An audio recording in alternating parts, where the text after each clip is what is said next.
اللہ الرحمن الرحیم۔ یہ ویڈیو کے ذریعے ہم کسی کا دل یا کسی کے دھرم کو تکلیف پہنچانا نہیں چاہتے، ہم تو بس اتنی کوشش کرتے ہیں کہ ہر انسان کو حقیقت کا پتہ چلے۔ یہ ویڈیو سننے کے بعد آپ خود ہی فیصلہ کیجئے صحیح یا غلط۔ Please like, comment and subscribe.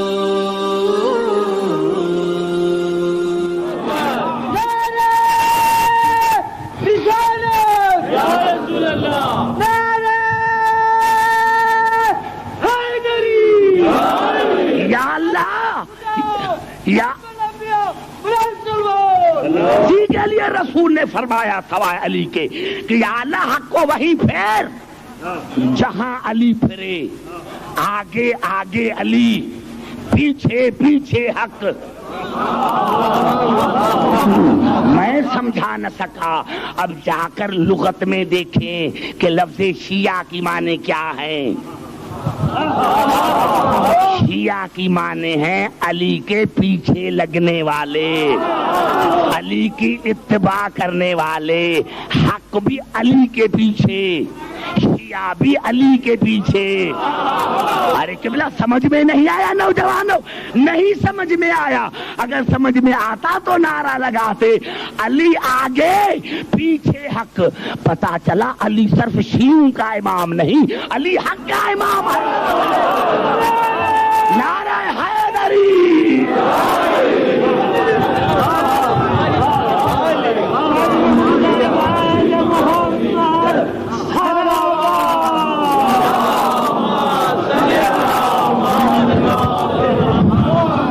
میرے سامعین میرے ساتھ بڑی زیادتی ہے کہ یہ جو ہے کیمرے والے یہ مجھے آپ کو دیکھنے نہیں دیتے، تو میں کیا کروں؟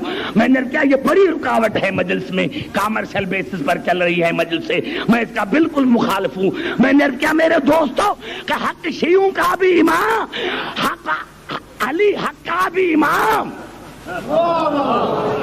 شیعوں کا بھی امام، آگے آگے علی، پیچھے پیچھے حق، آگے آگے علی، پیچھے پیچھے شیعہ۔ پتا چلا کہ حق اور شیعہ دونوں آپس میں بھائی ہیں۔ نعرہ حیدری۔ سمجھ میں آ گئی بات نوجوانوں؟ یہاں تک بات سمجھ میں آ گئی؟ میں نے عرض کیا میرے دوستوں کہ پتا چلے، حق کا پتا تو چل گیا، حق کا پتا چل گیا ہے، حق کا پتا چل گیا، حق کا پتا تو چل گیا۔ گھبرا تو نہیں؟ ہاں نہیں کہ پھر ایک عرض کر دوں تاکہ نوجوانوں کو قریب لے کر آؤں اپنے موضوع کی طرف۔ نوجوانوں یہ الفاظ ہیں، اصل میں کیا ہے؟ میں نے کبھی ایک جملہ کہا تھا کراچی میں، اب اس کو میں لاہور میں کہنا چاہتا ہوں میں اپنے محترم سامعین کے لیے۔ حالانکہ کراچی میں یہ میرا موضوع نہیں تھا جو میں یہاں پڑھا ہوں، نہیں ریپیٹیشن نہیں کروں گا، وہ موضوع اور تھا، یہ اور ہے، اس کا ایک جملہ بھی یہاں نہیں آئے گا، نہیں اس کا ایک جملہ بھی یہاں نہیں آئے گا۔ میں نے کیا عرض کیا میرے دوستو کہ حضور اکرم کے بعد قبلہ یہ سیاست چلی، جو بھی حکمران آیا اس نے یہی کہا کہ قرآن پڑھو، معنی نہ پوچھنا، قرآن پڑھتے رہنا، معنی نہ پوچھنا۔ اور آج تک قبلہ ہم وہی دیکھ رہے ہیں۔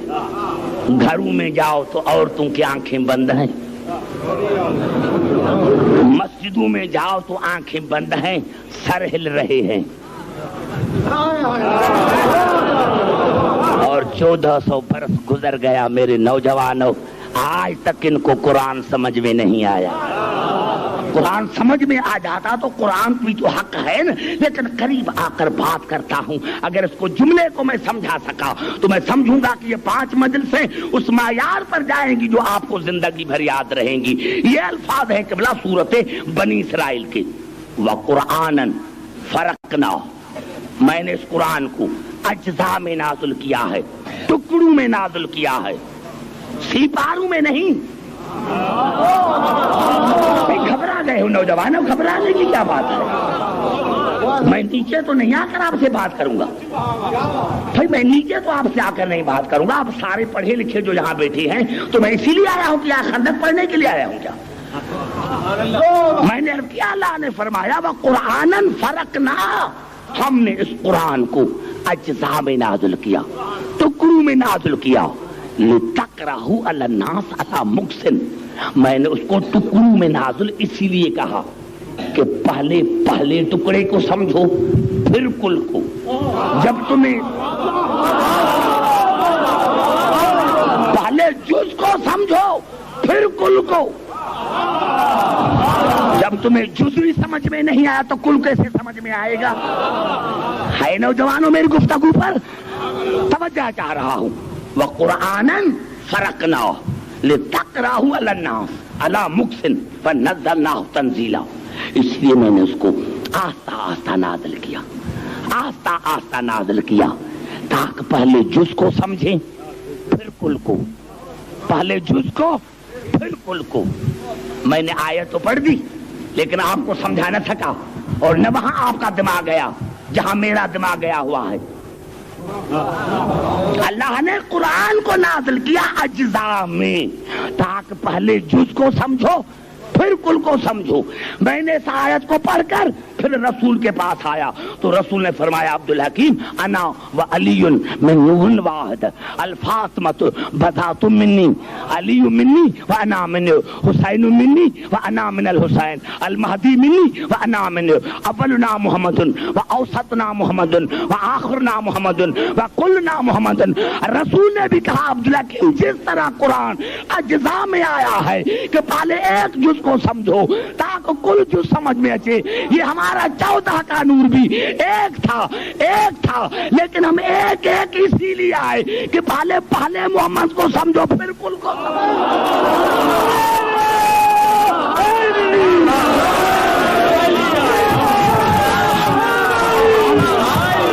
ایسے نہیں. لاہور والے خدا والے دونوں ہاتھ بلند کر کے نعرہ حیدری.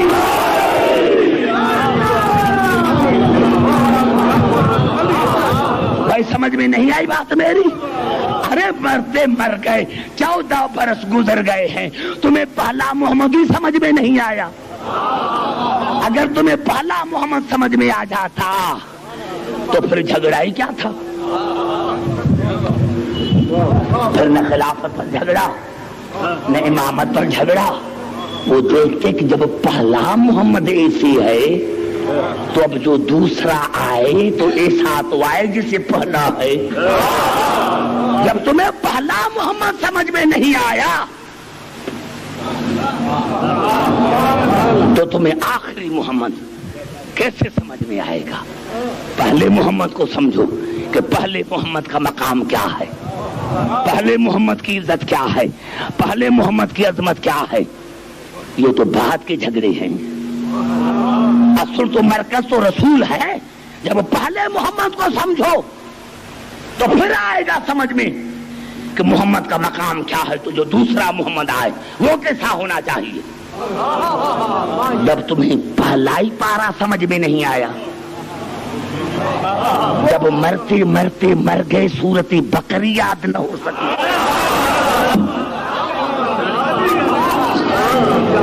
سمجھ میں آ گئی بات میرے دوستوں؟ میں نے عرض کیا جب تمہیں پہلا جز سمجھ میں نہیں آیا تو کل سمجھ میں نہیں آئے گا. جب تمہیں پہلا محمد سمجھ میں نہیں آیا، اب آئیے پھر قریب آ کر بات کرتا ہوں. درود پڑھے محمد رعال.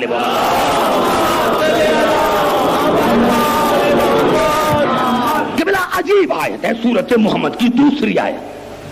گھبرا تو نہیں گئے؟ جب آپ نے گھبرانا شروع کر دیا تو میں ختم کروں گا. میں تو یہ کہہ رہا ہوں، اسی لیے میں نے کوئی دوسری مجلس نہیں لی دن میں، تاکہ یہ میری 5 مجلس آپ کو ہمیں زیادہ مواد دوں. لاہور والوں کو ان کا بھی حق ہے. یہ الفاظ ہے سورت محمد کے دوسری آیت کے، والذین آمنوا وعملوا الصالحات. میرے حبیب مومن وہ ہیں جن کا اللہ پر ایمان، قرآن پر ایمان، رسول پر ایمان، وعملوا الصالحات، اور اللہ رسول اور قرآن پر ایمان لے کر پھر عمل صالح کریں، نماز پڑھیں، روزہ رکھیں، حج کریں، زکات دیں. یہ اعلیٰ ہو گئے نا مومن. ابھی تو پتہ اب کیا چاہیے؟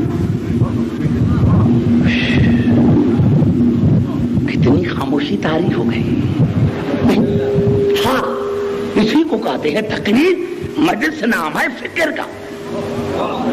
اگر فکر ہی نہ ہو تو پھر قبلہ مجلس کا ہے کی. تو اللہ نے فرمایا والذین آمنوا وعملوا الصالحات.